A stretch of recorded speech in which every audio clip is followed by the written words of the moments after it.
শেষ হলো দ্বিতীয় দিনের খেলা, কিন্তু শেষ হয়নি এখনও ডারউইন টেস্ট। অজিদের বিপক্ষে এই ম্যাচের শুরুর আগেই অনেকে বলেছিলেন এই ম্যাচে বাংলাদেশকে অজিরা হারাবে খুব সহজেই, 2 দিনে শেষ হবে। এই খেলা 2 দিনে খেলা শেষ হয়নি, বরং শতক হাঁকিয়েছেন তানজিদ হাসান তামিম।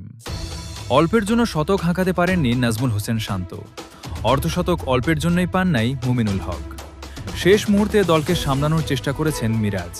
তৃতীয় দিন শেষে রীতিমতো চালকের আসনেই আছে বাংলাদেশ।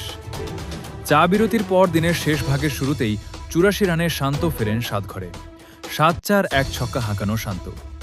সাতঘরে ফিরলে ব্যাটিং করতে নামেন ইনজুরি কাটিয়ে দলে ফেরা লিটন। রানের খাতা খোলার আগে লিটন ফিরলে দ্রুতই। এরপর সাতঘরে ফিরেন অভিজ্ঞ মুশফিকুর রহিমও। মুশফিক ফিরেছেন ব্যক্তিগত ৩৬ রানে কামিশের শিকার হয়ে। তবে এরপর ফের আবার জুটি বাঁধেন অলরাউন্ডার মেহেদী হাসান মিরাজ এবং হাসান মাহমুদ। দ্বিতীয় দিনের খেলা শেষে ৬ উইকেট হারিয়ে ৩৫১ দলীয় রানে ক্রিজে অপরাজিত আছেন মিরাজ। ১৫৩ রানের লিড নিয়ে এগিয়ে থেকে তৃতীয় দিনের খেলা শুরু করবে এই দুই ব্যাটার। এর আগে দিনের শুরুতে ব্যাট করতে নেমেছিলেন মুমিনুল হক এবং তানজিদ হাসান তামিম। 50-র কাছাকাছি যেও নিজের অর্ধশতক ছুঁতে পারেননি মুমিনুল হক, ফিরেছেন ব্যক্তিগত ৪৯ রানেই। মুমিনুল ফিরলেও অধিনায়ক শান্তকে নিয়ে জুটি বাঁধেন তানজিদ হাসান তামিম। অর্ধশতক হাঁকিয়ে সেঞ্চুরির দিকে আগে বাড়ছিলেন টাইগারি ওপেনার। এরপর ইতিহাস গড়ে সেঞ্চুরি তুলে নেন তানজিদ হাসান তামিম।